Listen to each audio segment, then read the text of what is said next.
Okay, so this is Biblical Justice Part 2, and today we are looking at the secular alternatives to biblical justice. As a flashback to what we did last month in Part 1, we looked at a number of things: the biblical understanding of justice, the three types of justice, if you remember: relational, retributive, and restorative justice, the motives for Christians to do justice, especially the fact that we have been saved by grace, the key features of biblical justice, like uh, generosity, all people are equal before the law, uh, corporate and individual responsibility for sin, and the importance of pleading or advocating for the poor. We also looked at how to do justice. Basically, we have to be generous with our wealth and exercising the power that and influence that we do have to do justice. Okay, so that's where we are coming from, and today we will be looking at 4 secular justice philosophies that are quite influential in our culture. By secular philosophies, I simply mean belief systems that reject God and have no room for the revelation of God. Okay, so you see, secular justice theories, we have a spectrum. On the one hand, you have philosophies that are basically, in these philosophies, you are entirely the product of your individual choices and your efforts. On the other end of the spectrum, you have collectivism, which basically says you are entirely the product of your environment.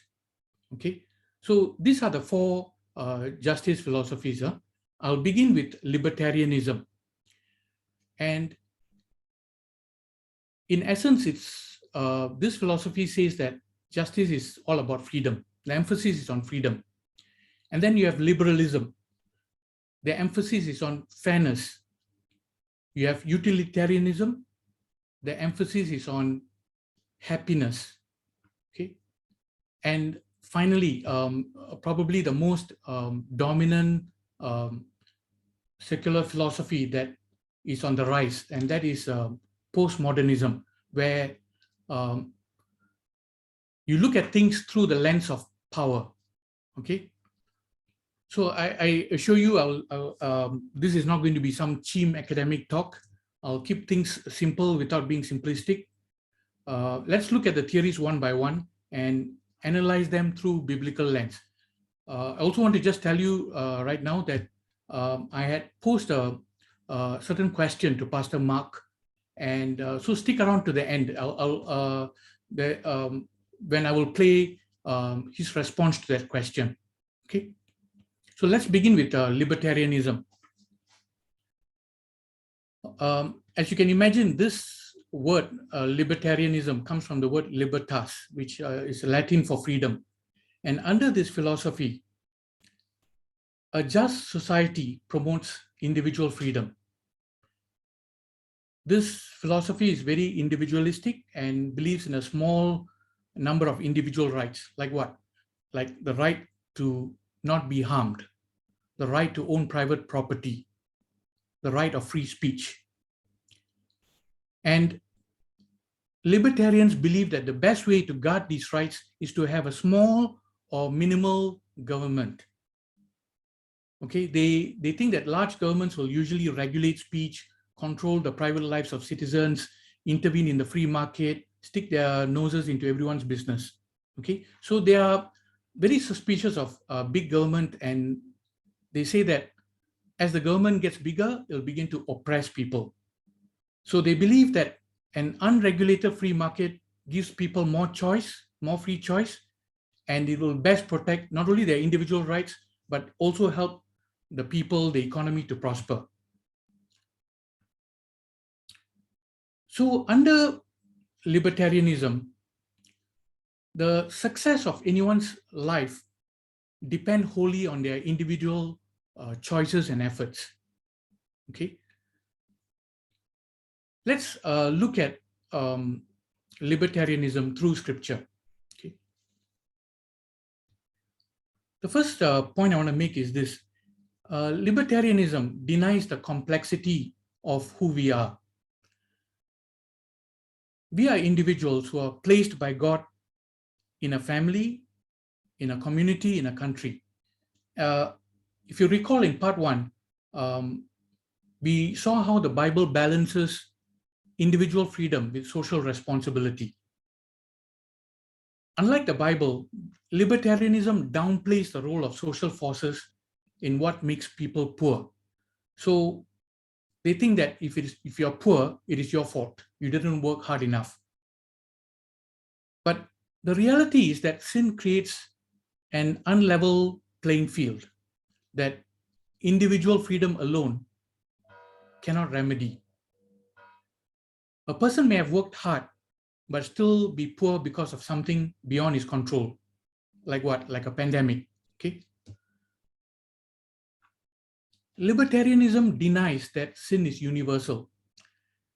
It sees the potential for evil in big government. Okay, fair enough.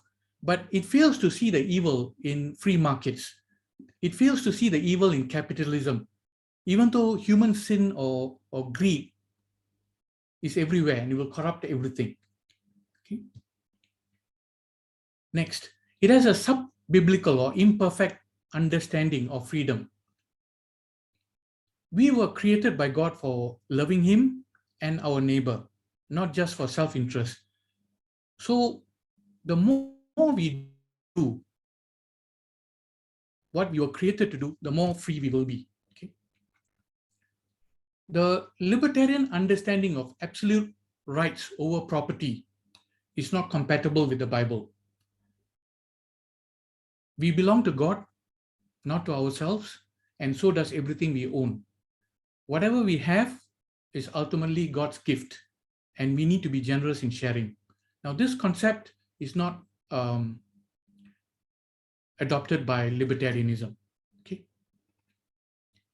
Okay, let's move on to the next justice philosophy, and that is liberalism. Before talking about liberalism, just a quick note on classical liberalism. Classical liberalism was promoted by thinkers like John Locke. It is similar to libertarianism, actually. It advocates freedom of the individual. It advocates keeping government regulations to a minimum, and it promoted free trade.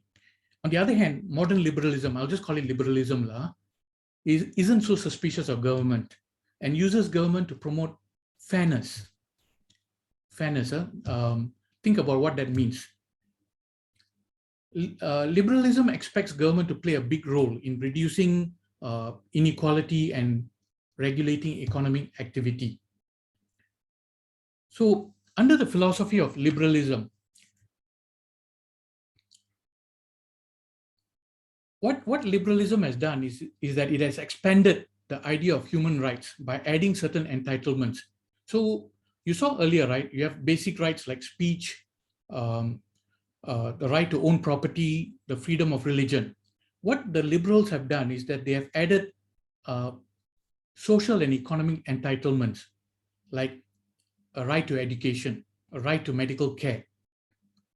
I mean, these are things that many of us can support, right?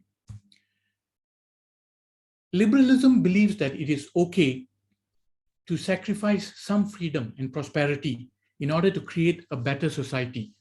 So they support big government initiatives like using taxes to provide a safety net for the poor, unemployment and welfare benefits, and government regulation of the markets.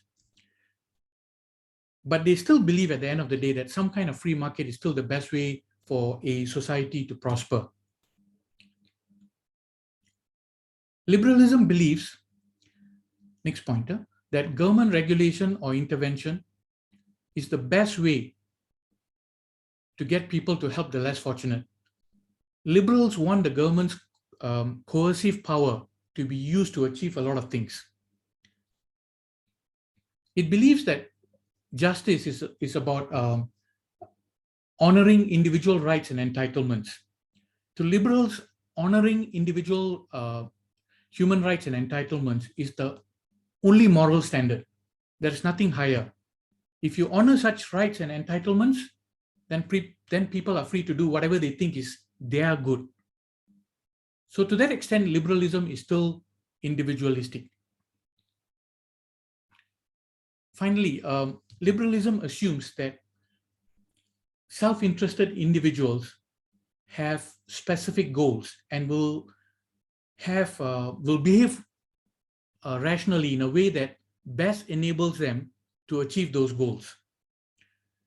Okay, so those are the core beliefs of liberalism. Let's do a biblical analysis of this philosophy now. First, I want to make the point that the belief in human rights and care for the poor are actually grounded in Christianity. The belief in human rights are based on the fact that individuals have dignity, that we are all equal in worth, regardless of race, gender, and class. So these beliefs of classical liberalism only arose in cultures that were influenced by the Bible. So even though today's liberalism is part of a secular culture, you will see that belief in human dignity continues to be a part of it. And there are things here that Christians can agree with. Okay. But having said that, Christian beliefs do not fit with liberalism's view that there is no such thing as right and wrong. They don't believe in moral absolutes. They think that humanity is strictly the product of evolution. So while a Christian may say that homosexual behavior is sin, it is wrong, liberals may say, oh, you must look at context, it is subjective, it is relative, so on. I think also that liberalism suffers from a lack of balance between individual freedom and social responsibility. The freedom of the individual has become so powerful that it has resulted in a weakening of families and neighborhoods. If a society does not have a set of shared moral values, it will break up. Because liberalism has been the main justice theory in the West, the current division you see there is a failure of liberalism. It may have worked in a society where religion or Christianity remained strong, but because I say that because religion could control individual selfishness and provide a sense of community. But as you can observe, religion is in sharp decline now. So that balance is gone. And let's consider this question. If justice is only about honoring individual rights, what happens when the rights of individuals clash, as they often do, right? Take, for example, the feminist versus transgender debate. The feminists say transgender women should not be included in the feminist struggle for women's rights. Transgender women say the rights of trans women are part of the feminist struggle. So who wins? On what basis do they win? Is it the loudest noise? Who has the most money? This is the kind of question that liberalism cannot decide.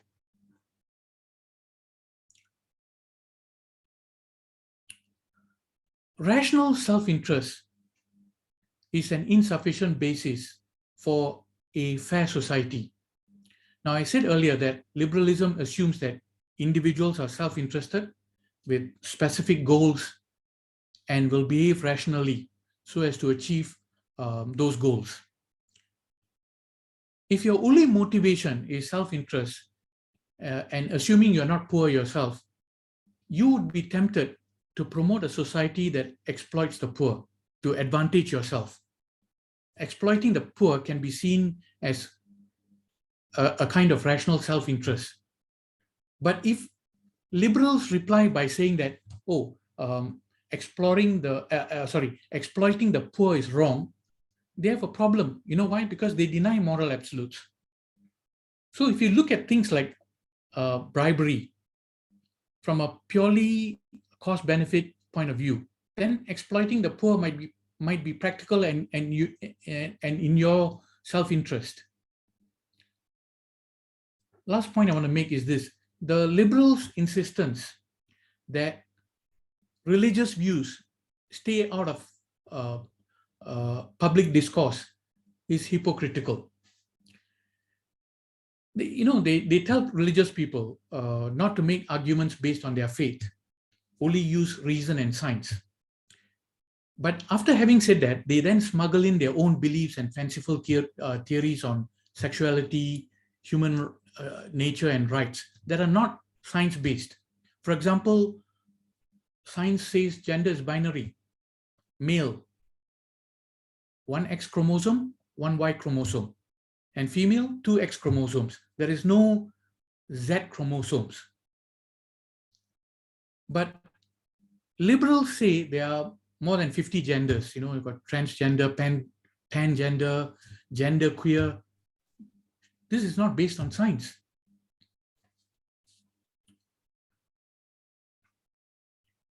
Okay, moving on. Let's look at utilitarianism. This is a theory associated with the thinker John Stuart Mill. Under this theory, a just society maximizes happiness for the greatest number of people. It basically advocates that if something makes the majority of people happy, then it is just. So this theory teaches that actions are right if they benefit the majority. So justice is not based on moral absolutes, not based on right and wrong, but in a kind of practicality. Next, people can do whatever makes them happy so long as it doesn't harm others. The problem with the harm principle is that there will be a dispute over what makes people happy and what harm is. The next belief, a core belief in utilitarianism is that the final arbiter or the final referee for utilitarians is majority rule. So today, the news media relies on utilitarianism when it argues that opinion polls show that most people are okay with something. If they say that people are okay with same-sex marriage, then same-sex marriage is okay. So let's do a biblical analysis of this philosophy. If a society subscribes to this philosophy, then members of the minority may not be treated with dignity because there is little appreciation of the commonality of the human race.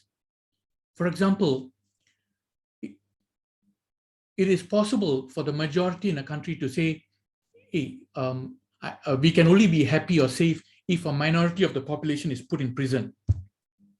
It has actually happened before. During World War II, the US government, after Pearl Harbor, put a minority of their population, more than 100,000 in prison. Why? Because the majority decided, based on fear, not because of evidence, based on fear, that this minority group could not be trusted to be loyal. So what happened to the presumption of innocence? Got thrown out of the window. Okay. Now, the next point is this: without a doctrine of sin,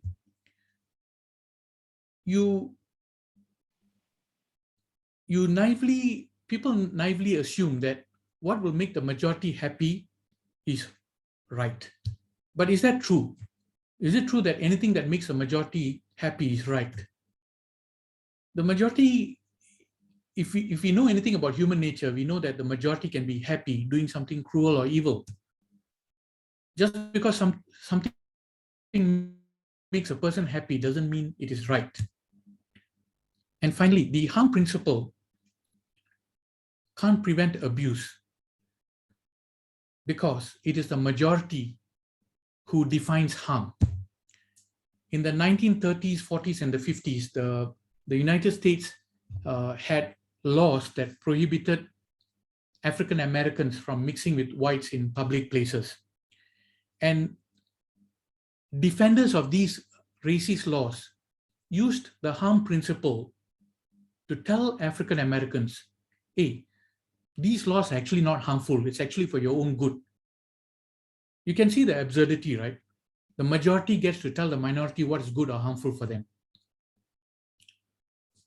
Okay, so that concludes 3 of the 4 justice philosophies we are going to look at. The last one is postmodernism.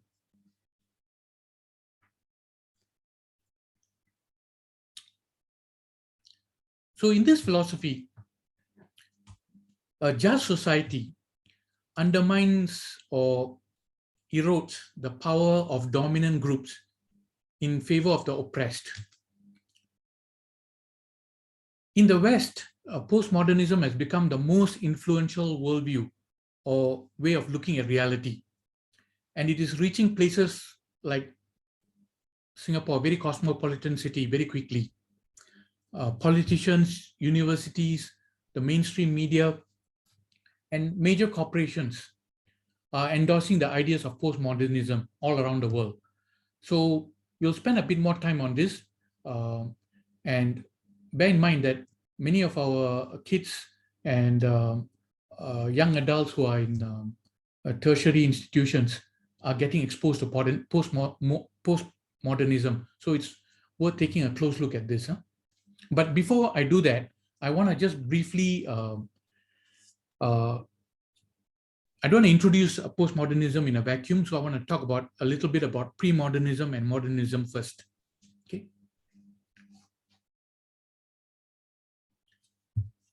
So let's start with pre-modernism. This is a Judeo-Christian worldview. In terms of historical chronology, we can place it prior to the 17th century. It is defined in both spiritual and material terms. In other words, it acknowledges that beyond the material universe, there is a spiritual reality. What are its core beliefs? Where does it derive its supreme authority from? Okay, its supreme authority is God and His revealed word, which provides a framework and basis for justice. It provides a sufficient basis of grounding for human dignity. It brought order to society. It brought meaning and purpose to the individual. So that is basically, in a nutshell, pre-modernism, okay? Defining reality in spiritual and material terms. Then we come to modernism. Modernism is essentially based on a utopian vision of society. You have philosophers like Nietzsche and Karl Marx. They contributed to this philosophy. Marxism is a prominent subset of modernism. For reasons that will become obvious to you, I'll focus on this subset, okay, Marxism. So time frame, 18th to the 20th century. Now, under modernism, reality is defined in purely material or scientific terms. There is no room for God and the spiritual realm. What is its supreme authority? Science. Science is the final arbiter of truth in a meaningless world of matter. Okay. So, as I said, I'm going to focus on Marxism, and most of you probably already know this. I'm just going to sum it up in 30 seconds. Under Marxism, societies are divided into 2 classes. You have the evil bourgeoisie, meaning the ruling and wealthy capitalists, land-owning class, and you have the good proletariat or the working class.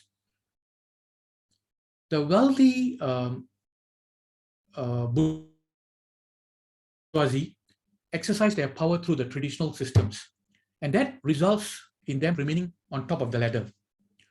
The workers are stuck at the bottom in inequality and poverty. And the ruling class has no incentive to change the system. After all, it's serving them well. So why change it? So the only way to create a just society under Marxism is through violent revolution. The end justifies the means. In order for the revolution to succeed, the working class must be united against the ruling class. So the theory goes like this. When the revolution succeeds, the working class will redistribute wealth and power to create a just society. But if the victorious revolutionaries set up a government that ends up like Animal Farm, then which serves some over others, then they too must be overthrown by revolution. So there is this constant pendulum swing, see, between the ruling and the ruled classes. But eventually, this swing will give birth to a utopia characterized by equal distribution of wealth among all citizens. And once this utopia is reached, there is no need for government or police. Okay. And you know, modernist Marxist philosophies or policies have ended in disaster wherever it has been implemented. You look at Stalinist Russia or Maoist China, North Korea, Cuba. Social experiments in these countries were disasters. And it was characterized by famines, lack of freedom, gulags, forced labor camps, and state-sponsored genocides that killed millions of people. I mean, if there was a bad situation in a country before, then the Marxist revolutions only made it worse. Despite all these proven disasters, Marxism remains with us, but in a new version. Okay, and so welcome to postmodernism. So postmodernism is a kind of reboot of Marxism. Okay, and it began in the 20th century. It continues to today. Under this philosophy, reality is defined in terms of man himself. This is very important. Reality is defined in terms of man himself. The reality is not grounded in God or in the material universe or in science. So in postmodernism, reality is not out there somewhere, but it is in here, in the internal world of feelings. Okay. What is its ultimate authority? It is the sovereign individual. This explains why there are people who believe that a mother has a right to kill her unborn child, because as a sovereign, she chooses. She can dispose of an unborn piece of her unborn, like a piece of property. In many countries which have embraced postmodernism, more babies are actually aborted than are born alive. And you know what they call this? Reproductive justice.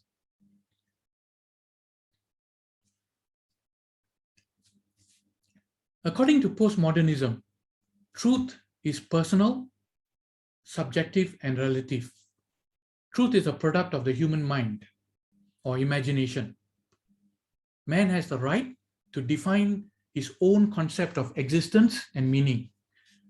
So therefore, people redefine basic terms in idiotic ways, like a biological man saying, I identify as a woman. We are in a world where learning truth is considered evil, but believing anything you want or worshipping the self is considered wise. People don't want objective truth. They want to define reality any way they wish.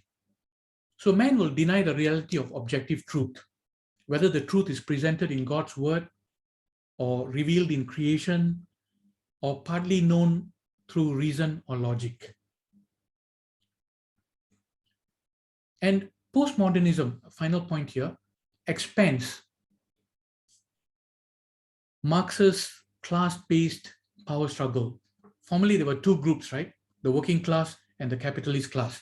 Now, the power struggle has been expanded to include ethnic groups, the sexes, and sexual minority groups.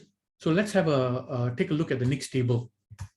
This, which shows you the group struggles according to postmodernism. And remember, postmodernism sees reality through the lens of power. Okay. So what is the good and bad, good and evil under postmodernism? Under the good, you have oppressed victims. Okay, and these oppressed victims are morally innocent. And for us Christians, immediately that should ring an alarm bell, since we believe in the universality of sin. Then what is evil? Evil is you have oppressive systems and structures, traditional institutions. These are evil. Whether these structures and institutions are in the form of religion, family structures, or socio-economic political systems. And who are the also evil are the ones actually doing the oppressors. They are morally guilty and they are evil. Okay, so who are the oppressed victims? First, under Marxism, right? You have the good, morally innocent working class. Their job is to revolt, control the factors of production, economics 101, land, labor, capital, entrepreneurship. And why do you control the factors of production? The aim is to get rid of economic class distinctions. Get rid of economic class distinctions. What is evil? Capitalism. Also evil are the wealthy capitalists, the property owners. So this traditional Marxist struggle between the proletariat and the bourgeoisie has been expanded, as I said, to include what? Who is the next group? Sex. Women. Women must revolt and seize control of reproduction. They must take ownership of their own bodies.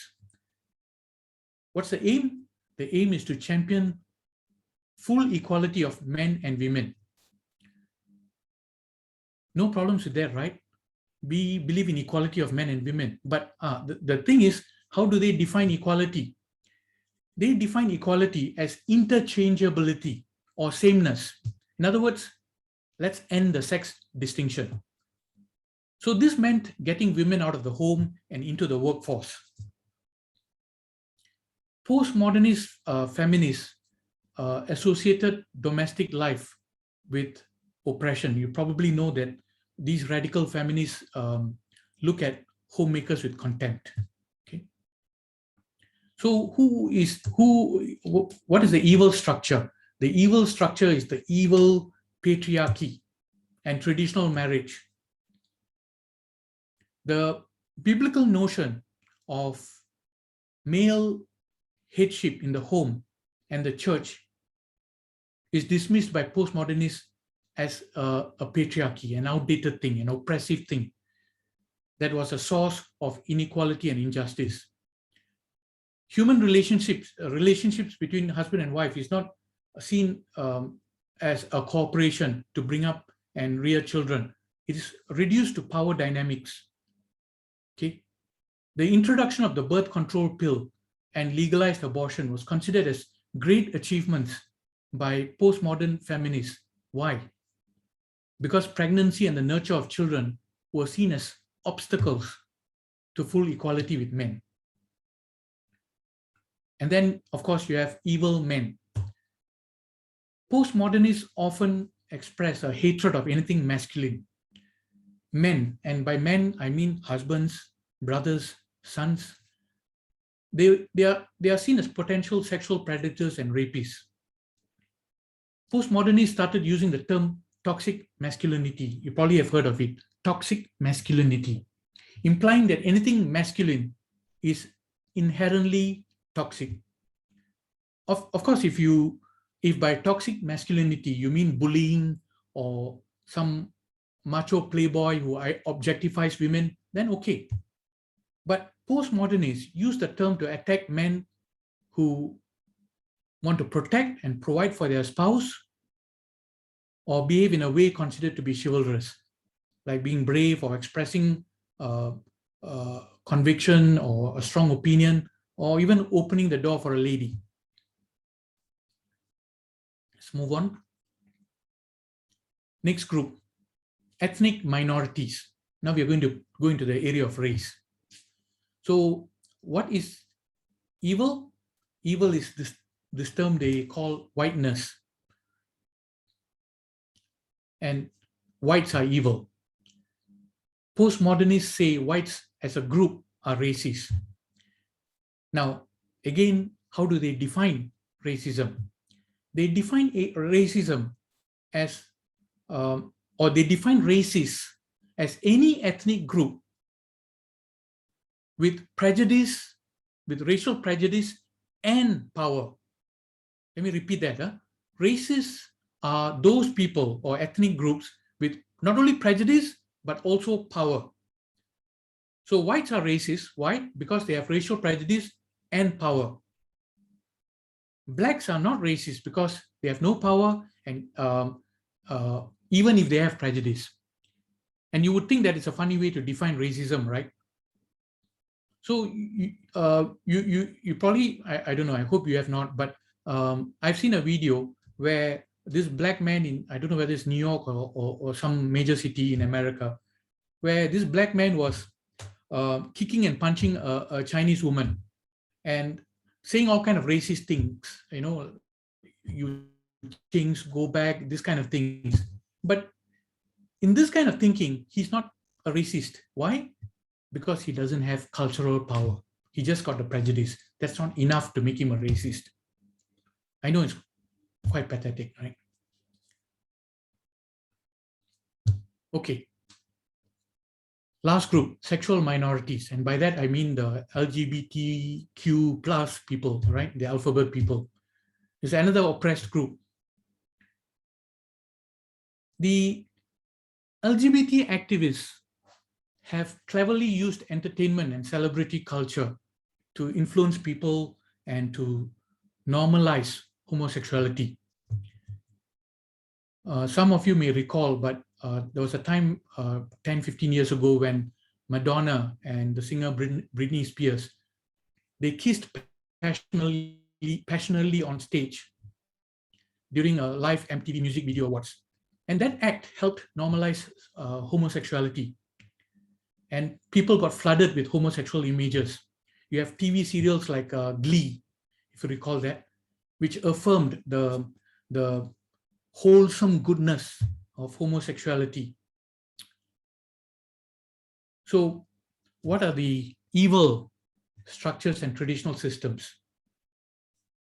Judeo-Christian sexual morality is considered evil now. And who are the evil people?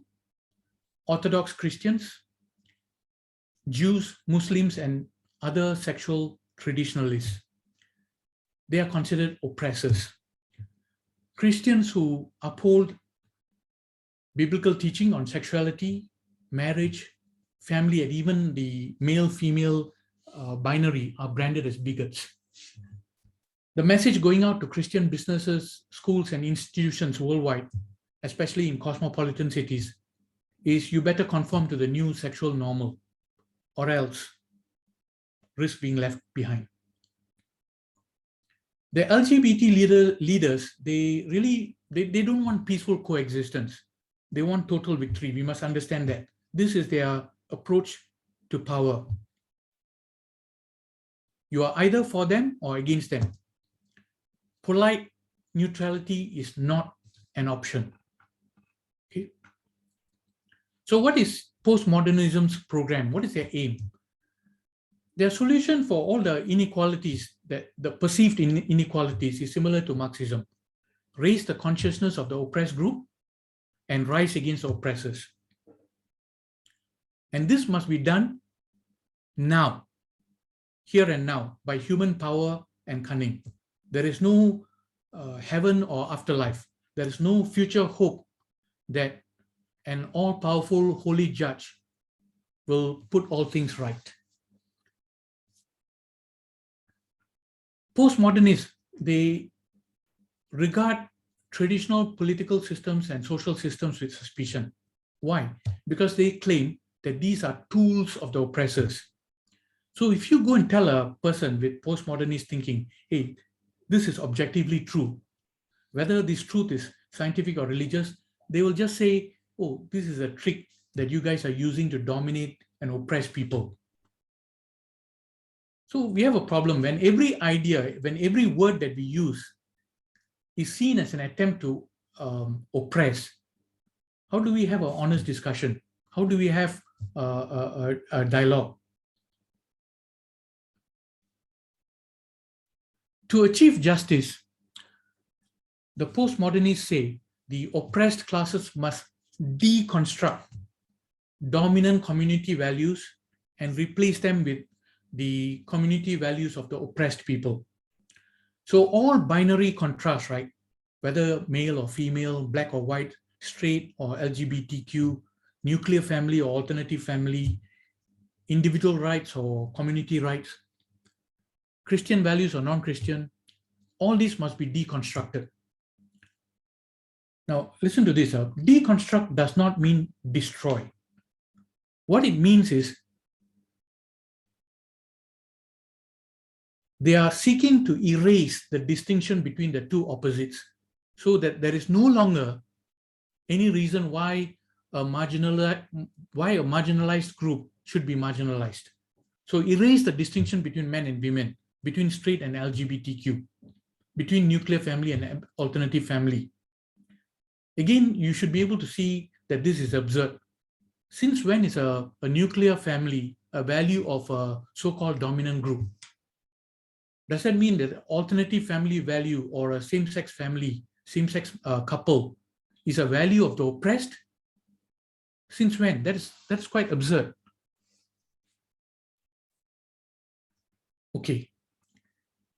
Let's do a biblical analysis of postmodernism.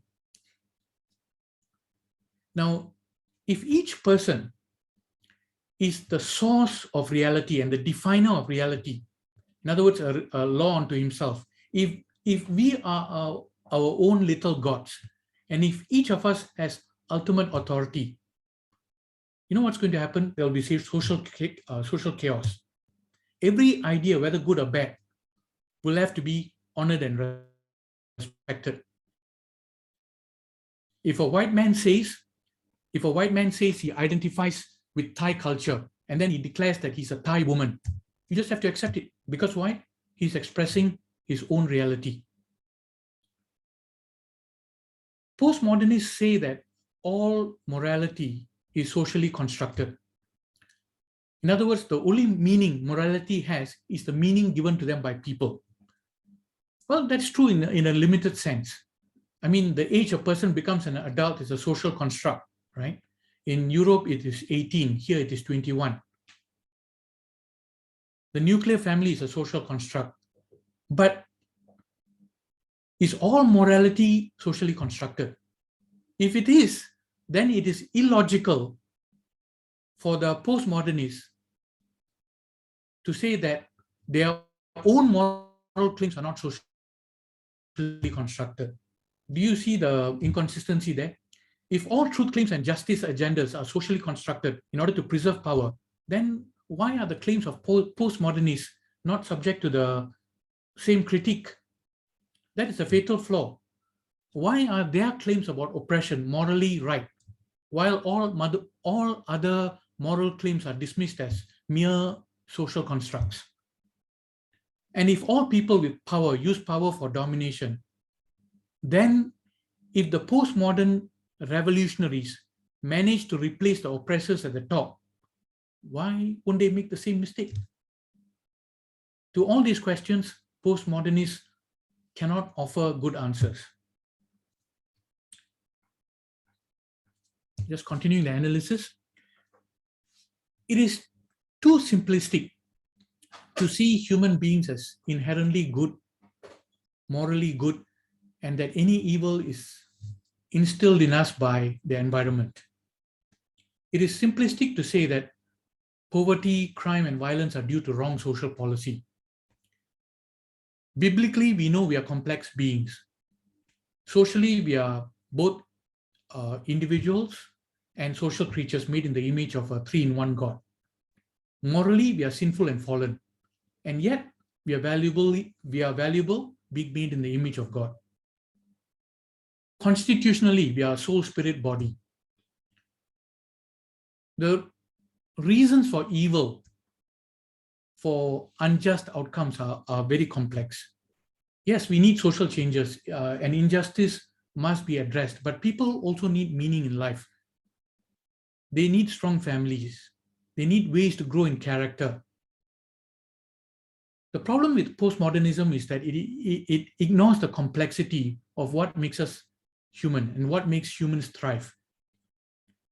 Its philosophy may appeal to those who with itching ears, but won't actually do anything to free oppressed people.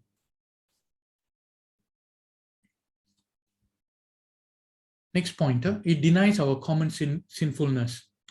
We know that sin is universal.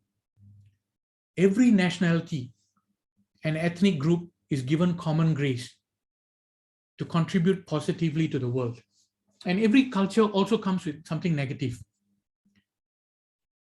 No ethnic group is more sinful than the other. If you're white, male, straight, according to the postmodernists, your moral value is low. You have no redeeming characteristics at all if you're white. You just have to do eternal penance. But if you're black, female, and lesbian, your moral value is high, according to them. And this is absurd. It's absurd because you are being judged based on your group or your group association and not on your individual character or action. The next critique is this. Postmodernism offers a self-righteous, performance-based identity. For us, our Christian identity is received from God's gracious hands. It is not achieved by our deeds. We are saved by grace alone. Our Christian identity, which is simultaneously righteous and sinner, is secure. But for postmodernists, their identity is based on performance. That is how you fight for justice for oppressed groups. And this can produce anxiety because you need to prove to everyone that you're always fighting for justice. And that is why postmodernists have a surveillance culture. They are constantly patrolling the internet, looking for offenders to bully and shame. Okay. Postmodernism redefines equality in a perverse way. I mentioned this before, but the biblical position is that while all men are created equal, no two men are equally created. I say that again. While all men are created equal, no two men are equally created. Let me explain that. On the one hand, all people are created in God's image and so have equal value. But on the other hand, when designing each one of us, our sovereign creator used a single-use template of individuality. That's why you find one person is stronger, another is taller, faster, smarter, more charismatic, equal but not same. Same with men and women. We are equal, but we are not built in the same way. That's why toilets for men and women are designed differently, right? You have wall-mounted urinals in male toilets. Biblically, equality does not mean ignoring objective truths like you're biologically male or female. The final point in this slide is prone to domination. Postmodernists don't place much value on things like freedom of speech and religion. In their opinion, they see these freedoms as ways to oppress people. You will therefore find postmodernists constantly resorting to expressions of outrage, censorship, and all kinds of pressure to silence opposing views. They see all injustice as happening on the human level. So they don't recognize evil forces at work, meaning the world, the flesh, the devil. They don't recognize that. They don't see that. They also end up seeing themselves as the saviors instead of recognizing that only the divine savior can bring justice. To sum up, postmodernism is an extremely divisive worldview. It promotes a culture of tribalism. And according to Christian writer Scott Allen, it promotes a culture of tribalism where your identity is defined by your tribe or group, and your tribe is always in conflict with other tribes in a competition for power. Postmodernists are always pitting one ethnic group against another, men against women, rich against poor. And in the postmodern culture, there is no concept of love your enemies. There is no room for grace or forgiveness. Postmodernism is characterized by hostility and a false sense of moral superiority. There is a lot of self-righteousness, a lot of virtue signaling. There is no concept of getting the log out of our own eye before correcting others. And postmodernists are often applauded if they engage in name calling. Oh, label somebody as racist, label somebody as sexist, bigot, homophobe, transphobe. Postmodernism makes forgiveness and reconciliation between groups impossible. Postmodernism's message to blacks and colored people and minority groups is no matter how hard you try, you're going to fail. Why? Because the racist system is stacked against you. It tells whites that because of your skin color, you are guilty of benefiting from racist systems, whether you realize it or not. So what's the effect of such message on people? Well, it discourages blacks, colored people, minorities, and induces guilt in whites. It worsens racial tensions. Any theory that invites people to nurture grievances towards people with a different skin color is horrible. The fact is, we are all sinners. No one is totally a victim, and no one is entirely privileged. Finally, it undermines our common humanity. Primarily, we are individuals made in God's image. And this truth, I've said it many times, but this truth is a great unifier. We are members of an ethnic group in a secondary sense. But what postmodernism does is that it makes our ethnic group identity the primary thing. It supersedes all loyalties to the common human race. Okay, running out of time. Let me conclude now. To sum up, the secular justice theories, they are based on worldviews that tend to explain a complex set of things by focusing on one or two simple facts.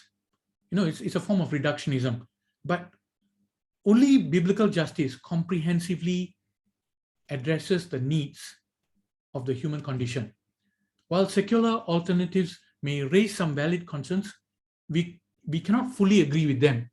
We cannot fully agree with their diagnosis or solutions.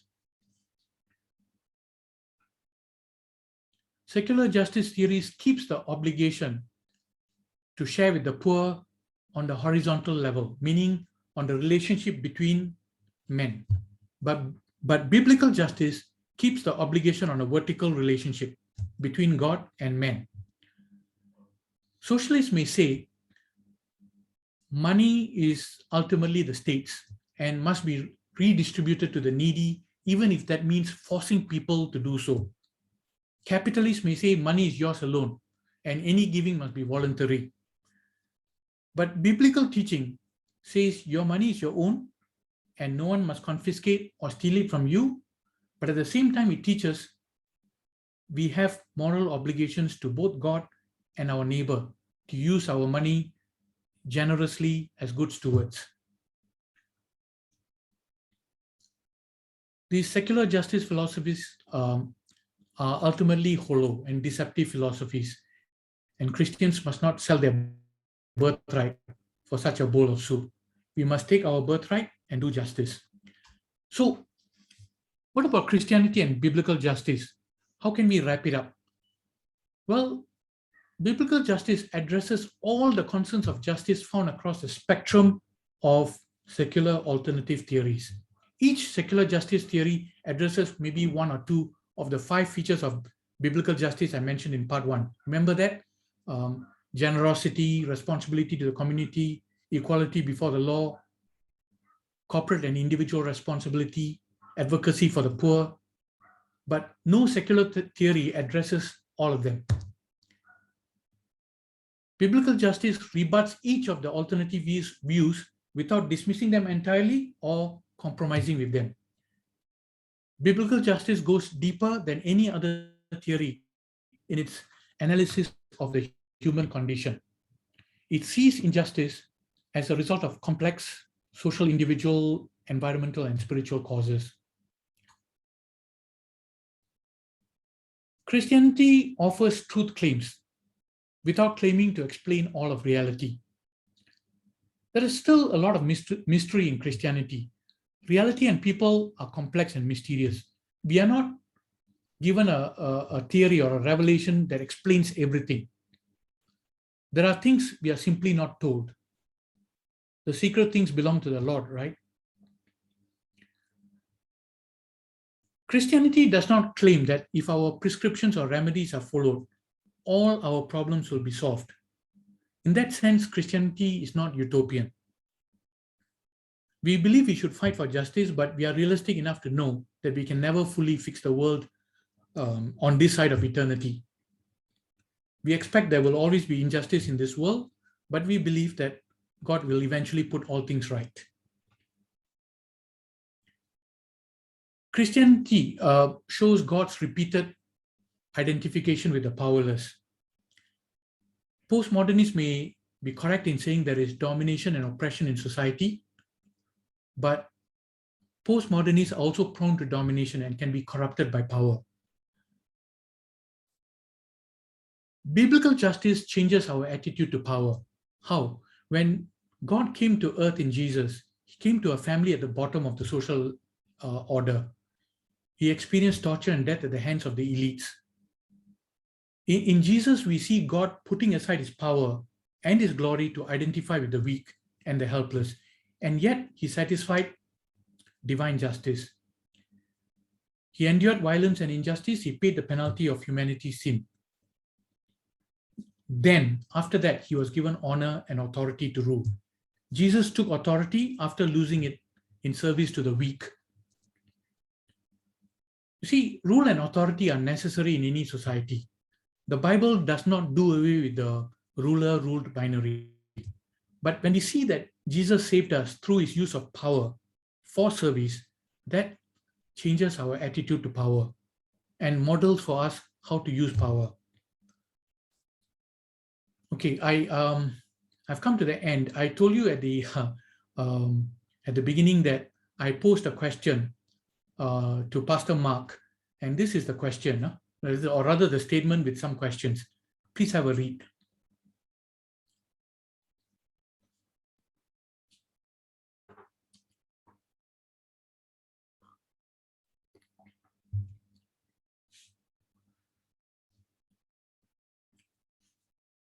Okay, and these are the questions arising from this statement.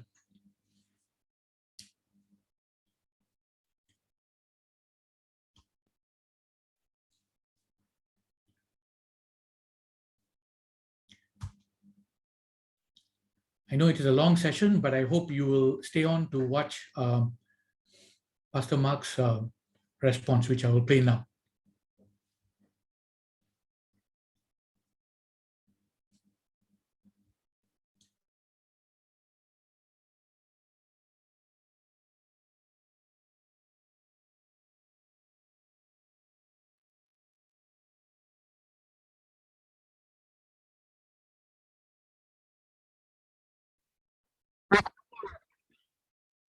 Hello, I'm answering these questions that Manoj has posed in his class on biblical justice.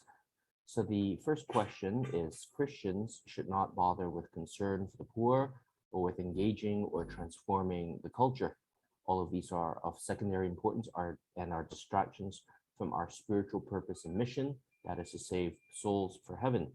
Since the world is going to hell, there is no need to bother trying to reform or change it for the better. We should prioritize the spiritual over the physical. So that's a statement that's made. And the question, therefore, is asked is this right thinking for Christians? Is cultural engagements or cultural engagement a Christian's obligation? Now, to answer this, I think we have to take a look at some distinctions first.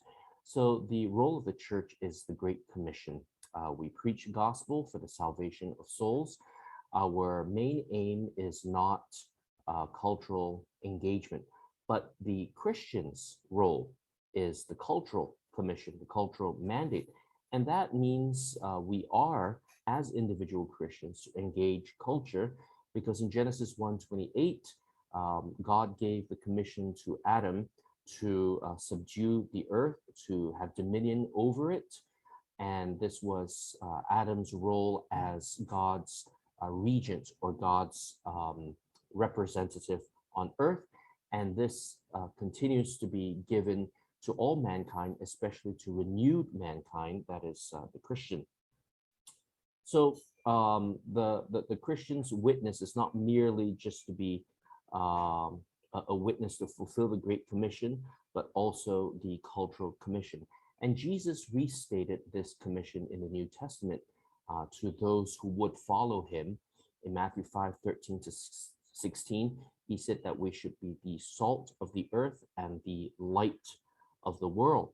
So there is a way in which we are to behave, to preserve, to promote goodness, and to show others what right living is, so that all men may glorify our Father, which is in heaven.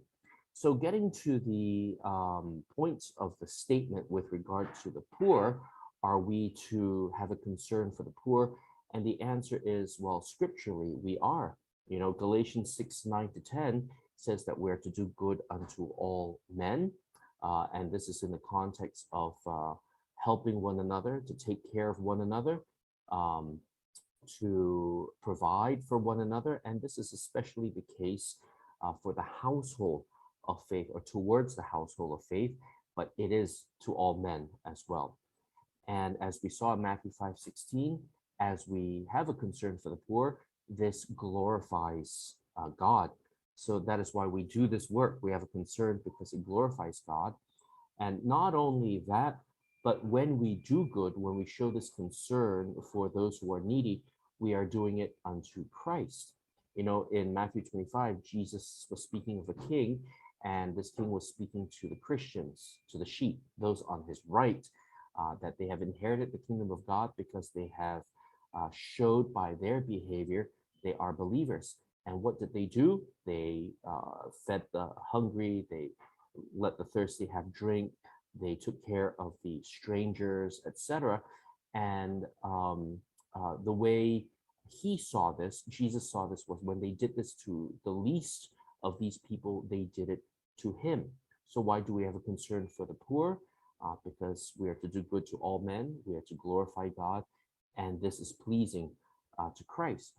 Now, when we look at this, we have to reiterate that doing good is never apart from the gospel as a motivator. Why do we do these things? Not because we are good people, or not because it's a nice thing to do, but we do this because we are transformed. And so when it comes down to it, in engaging or transforming culture, should the Christian be involved in this? And the answer is yes. You know, we are to engage and transform culture because we have been given that cultural commission from the Lord. Now, when we talk about culture, what is that? Now, this is my definition. It's the unregenerate system, the ways of men. And, you know, everyone, even Christians, will have remnants of this in their lives, the way we think, the way we do things, and the culture around us. So in the 17th and 18th century, there was slavery in Great Britain. They promoted this in their imperialist uh, policies. And William Wilberforce, who was a Christian politician, he sought to abolish slavery because of his Christian values. He felt that this was against the commandments of God, this was against the gospel. And because he saw the evils of slavery, he knew that God would judge the nation. And he fought to change it for the love of his country, I'm sure, but also because of his faithfulness to God. Now, there were other men who were involved in abolishing slavery who were not Christians, right? They did it for reasons of human decency and justice, the common good. But William Wilberforce, he was motivated by the gospel. So the question is this work secondary to the gospel? And the answer is, well, yes and no. We do know that there's no transformation apart from the gospel because real change comes from within. And so we must preach the gospel. On the other hand, we do know that when we pray, Thy will be done on earth as it is in heaven, part of that is to preserve goodness, to promote goodness, to restrain unregenerate culture. And we need to understand that this is not a matter of prioritizing the spiritual over the physical. Because if you were spiritual, you would feed the poor. If you are spiritual, you would speak out against evil, right? You would speak out for the oppressed. So, in all of this, transforming or engaging the culture, the Christian needs to realize that he can't overemphasize his ability to do that because only Christ can do it through the gospel. So another question that was asked is why is it that biblical values are being pushed out of our surrounding culture while evolution, the homosexual agenda, abortion, euthanasia, etc., are being pulled in? And the obvious answer is because we as Christians are not fulfilling the cultural commission. We're not speaking up, we're not engaging, and we recognize that fear is one of the reasons. Being too insular is another. Uh, and also skill is another. We're not skilled to engage the culture around us. We don't always understand the issues at hand. The Bible has not been brought to bear upon our thinking in the matter, which is why Paul, not only in engaging unbelievers by preaching the gospel, he also had to break down some of these ways of thinking among Christians.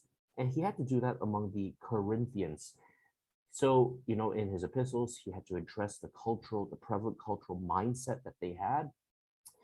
And in 1 Corinthians 10:5, he explained why he spoke the way he did, why he wrote the way he did, as hard as he did.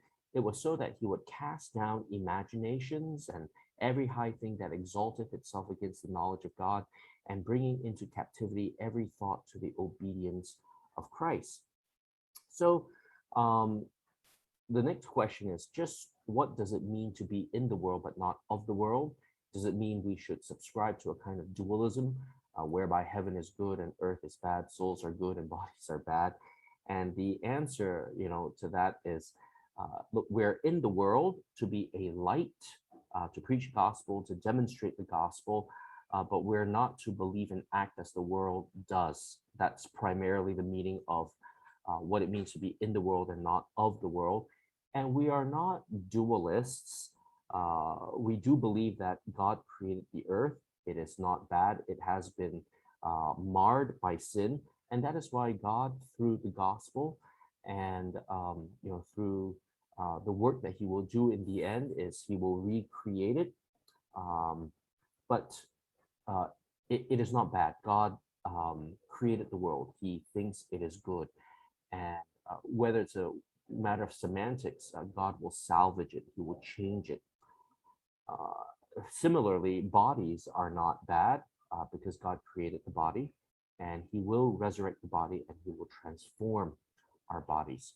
So I think as Christians, we need to not look at the gospel and justice as either or, but both and. We do know that the role of the church is to preach the gospel, so is a Christian, but Christians are given that cultural commission to go forth and engage culture, to be a light, to be salt, to preserve, to promote the goodness of God. for the preservation of the people, of the nations in that sense, to stay off the justice of God. And at the same time, that is good because it gives time for people to listen to the gospel, which is the only thing that saves. So that's the end of my sharing. I'll pass this time back to Manoj.